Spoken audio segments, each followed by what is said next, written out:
잔향이 많은 공간에서 명료도를 확보하는 방법에 대해서 설명하겠습니다. 실내 잔향이 많으면 잔향이 음성을 마스킹하여 명료도가 낮아집니다. 이때 잔향은 일종의 소음으로 작용을 합니다. 파란색은 음성 신호이고 초록색이 잔향음입니다. 잔향이 음성을 마스킹을 해서 명료도가 낮아집니다. 자, 스피커에서 3m 떨어진 지점입니다. 잔향이 많을수록 즉 소음 레벨이 높은 것과 유사합니다. 음성이 명료하지 않습니다. 빨간색이 음성이고 초록색이 잔향입니다. 잔향이 많으면 많을수록 음성을 마스킹하는 정도가 많아서 명료하지 않습니다. 명료도는 음향 시스템으로 재생한 음성을 정확하게 알아듣는 비율을 의미하고 시스템의 음성 전달 능력을 나타냅니다. 명료도에 대한 기초적인 내용은 이 영상을 참조하시기 바랍니다. 넓은 공간이나 야외에 설치되는 음향 시스템의 기본적인 목적은 음량을 크게 하여 명료한 음성이나 음악을 사람들에게 전달하는 것입니다. 따라서 음성이 명료하지 않거나 음악의 명료성이 나쁘면 음향 시스템은 쓸모가 없습니다. 명료도를 열화시키는 요인들은 아주 많고 음성이 명료하게 들리지 않으면 열화 요인을 정확하게 찾아내어 조치할 수 있어야 합니다. 음향기기 품질이 나빠서 음성이 명료하지 않은 경우는 거의 없습니다. 여기 경기장에 수많은 스피커가 이렇게 달려 있습니다. 경기장의 반사음 패턴입니다.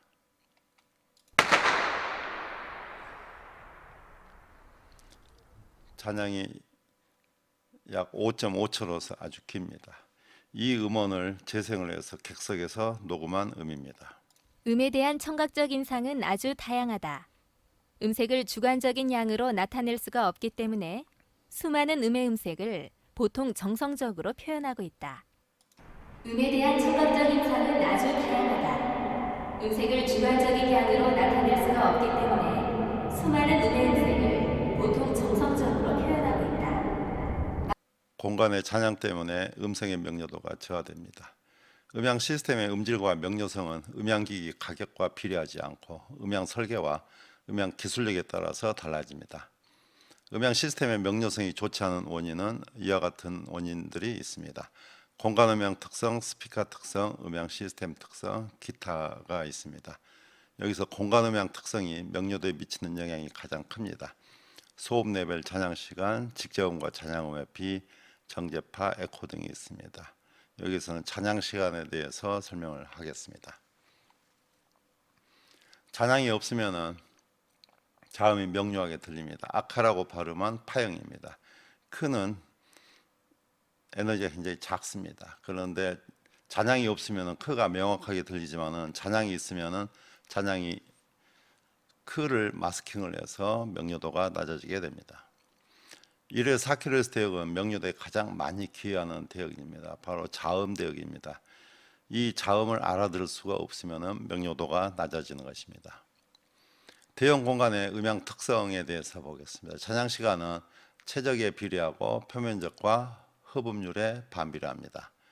잔향 시간은 최적에 비례하고 흡음률에 반비례하고 대형 공간에서는 잔향 시간이 필연적으로 길어지고 음성을 확성할 때 명료한 음성을 재생하기가 어렵습니다. 명료도를 올리기 위해서 흡음 처리하면 되지만 흡음 처리할 여건이 되지 않은 경우가 많습니다. 또한 공간이 크므로 에코가 발생되고 음향 초점도 생깁니다. 대형 공간은 음성이나 음악을 확성하기 위한 최악의 조건을 다 가지고 있습니다. 명료도는 잔향과의 전쟁이라고 할 수 있습니다. 우리 주변에는 수많은 공간이 있지만은 잔향이 많은 공간이 많습니다. 대형 성당, 체육관, 수영장 이런 공간들은 잔향이 굉장히 많습니다. 체육관의 잔향 사례입니다. 공간은 크지 않지만은 잔향이 아주 많습니다. 일반적으로 잔향 시간이 1.5초 이하면은 명료도를 확보하는데 문제가 없습니다만은 1.6초 이상이 되면은 명료도를 확보하기 위해서 많은 노력을 해야 됩니다. 그러면은 잔향이 많은 공간에서 어떻게 명료도를 올려야 하는지 보겠습니다. 여기 알콘스라는 척도가 있습니다. Articulation Loss of Consonant. 자음 명료도 손실입니다. 자음이 손실된 정도를 계산을 해서 명료도를 예측하는 것입니다. 알콘스는 200 곱하기 D의 제곱 곱하기 잔향시간의 제곱 플러스 N 플러스 1, M 플러스 1 나누기 VQ입니다. D는 음원하고 청취자 간의 거리, RT는 잔향시간, N은 스피커의 개수, V는 최적, Q는 스피커의 지향 계수입니다. 이 알콘스식을 바탕으로 해서 명료도를 올리는 방법에 대해서 보겠습니다. D. 스피커와 객석 간의 거리를 줄이는 것입니다. 그리고 잔향시간을 줄이거나 또 스피커 개수를 줄이는 것입니다. 또 반대로 스피커의 지향 개수를 크게 하는 것입니다. 즉 스피커의 지향각을 좁은 것을 사용하는 것입니다. 먼저 흡음 처리에서 잔향시간을 줄이는 방법에 대해서 보겠습니다. 실내 수영장입니다. 공간이 아주 울리기 때문에 여기 흡음 처리를 했습니다. 천장에다 흡음재를 이런 흡음재를 부착을 했습니다. 흡음재를 부착했지만은 잔향 시간이 굉장히 깁니다.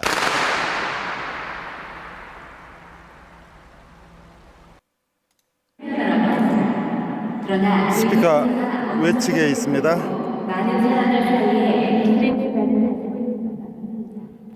흡음 처리에서 잔향 시간을 줄이는 방법은 힘이 들고 값이 비쌉니다. 또 수영장과 같은 이런 공간은 흡음 처리하기가 어렵습니다. 만약에 흡음 처리한다면은 흡음재가 습기를 흡수하면은 흡음 효과가 또 없어지기 때문에 적절한 방법이 아닙니다. 흡음재를 설치했을 때 잔향 시간은 4.4초, 흡음재 없을 때는 5.6초입니다. 잔향 시간이 흡음재를 설치해서 4.4초가 돼도 명료한 음성을 확보하기가 어렵습니다. 여기도 체육관입니다. 체육관에 잔향 시간을 줄이기 위해서 벽 전체를 흡음 처리한 상태입니다. 측벽, 후벽까지 이렇게 흡음 처리했습니다. 그렇게 해도 잔향 시간은 500Hz에서 6초, 63Hz에서 10초가 됩니다.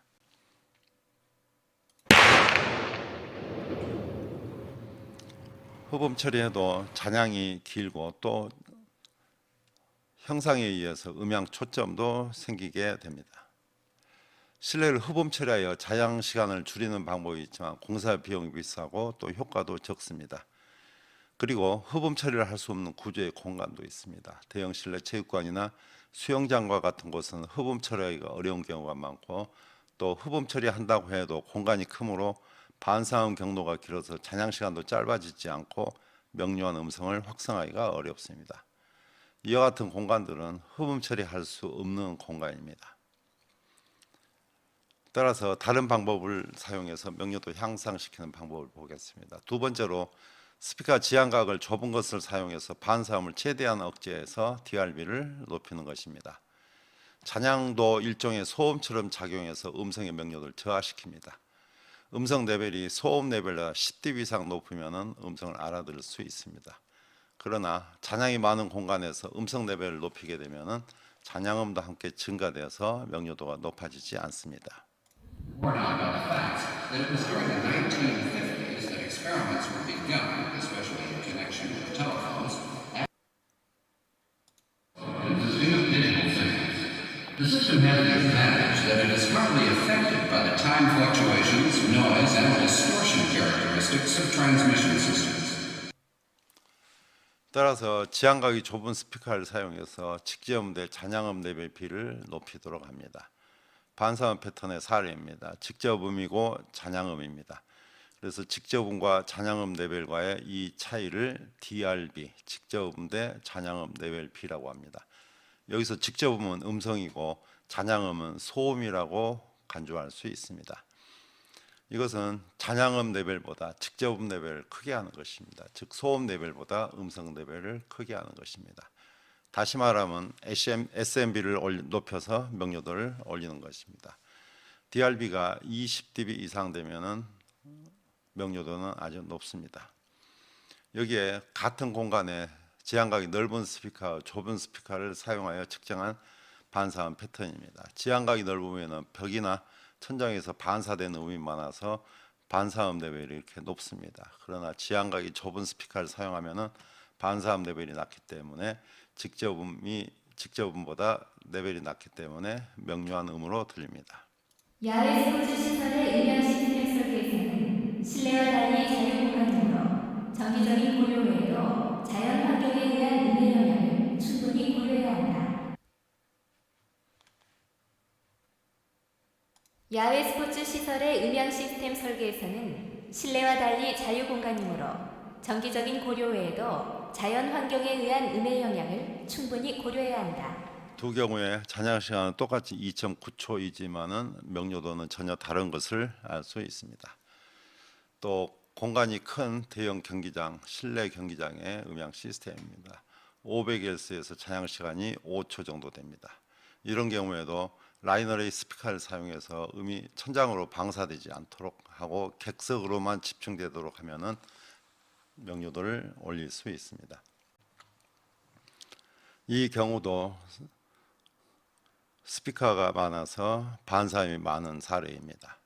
이 두 스피커가 후벽을 향해 있어서 반사음이 증가됩니다. 따라서 스피커를 기울여서 후벽을 향하지 않도록 다시 설치하고, 그래도 이 스피커가 반사음을 증가시켜서 이 스피커를 사용하지 않았습니다. 5개 스피커만 사용해서 녹음한 음을 들어보시기 바랍니다. 앞으로 이동합니다. 윤기가 있다. 섬세하다. 풍부하다. 온화하다. 깊이가 있다. 시원시원하다. 박력이 있다. 확산감 있다. 탁하다. 어둡다. 메마르다. 딱딱하다. 라고 하는 것과 같은 형용사로서 음색을 표현하고 있다. 이와 같은 형용사를 음색 표현어라고 한다. 그러나 그 형용사가 어느 정도 구별되고 많은 사람들 사이에 공통된 주관을 가지고 있는가가 문제이다. 자, 이 여기까지입니다. 인자는 반사음이 많이 억제되고 위치별로 음압 레벨 편차도 적은 걸 알 수 있습니다. 6통의 스피커와 5통의 스피커의 반사음 패턴 차이입니다. 5통을 쓰면은 에코도 없어지고 반사음 레벨도 이렇게 낮아지는 것을 볼 수 있습니다. 다음에 세 번째, 스피커를 객석 가까이 설치합니다. D를 짧게 하는 것이고 DRB가 증가가 됩니다. 음원과 청취자 간의 거리가 임계거리 2배 지점에서는 직접음은 잔향음보다 6dB 낮고 임계거리 4배 지점에서는 직접음은 잔향음보다 12dB 낮습니다. 음성의 피크 팩터는 12dB이므로 임계거리의 4배 위치에서는 음성의 피크 레벨과 잔향음 레벨이 일치합니다. 따라서 일반적으로 실내에서 명료도를 예측할 때 그 실내의 임계거리의 4배까지 명료도가 확보되는 것을 의미합니다. 그러나 실제로는 임계거리 2배가 되도록 하는 것이 좋습니다. 수영장 공간입니다. 잔향이 많기 때문에 스피커를 여기가 아니고 객석 가까이 설치하면은 명료도가 증가가 됩니다.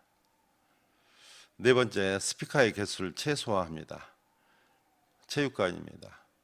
체육관의 천장에 스피커를 32개를 매달았습니다. 필요 이상의 스피커를 설치한 사례입니다. 체육관의 잔향입니다. 약 5초 정도 되는데, 따라서 스피커 개수를 32개에서 16개로 줄였더니 반사음이 이만큼 줄어든 걸 볼 수 있고 잔향 시간도 이만큼 줄어들게 됩니다. 또 체육관입니다. 메인 스피커가 있고 보조 스피커들이 측벽에 이렇게 부착되어 있지만 메인 스피커만 쓸 때가 음질이 더 명료한 것을 알 수 있습니다. 공간의 잔향입니다. 센터 스피커, 메인 스피커만 튼 경우입니다. 야외 스포츠 시설의 음향 시스템 설계에서는 실내와 달리 자유공간이므로 정기적인 고려 외에도 자연 환경에 의한 음의 영향을 충분히 고려해야 한다. 보조 스피커도 같이 재생한 경우입니다. 야외 스포츠 시설의 음향 시스템 설계에서는 실내와 달리 자유공간이므로 정기적인 고려 외에도 자연 환경에 의한 음의 영향을 충분히 고려해야 한다. 참고 동영상입니다.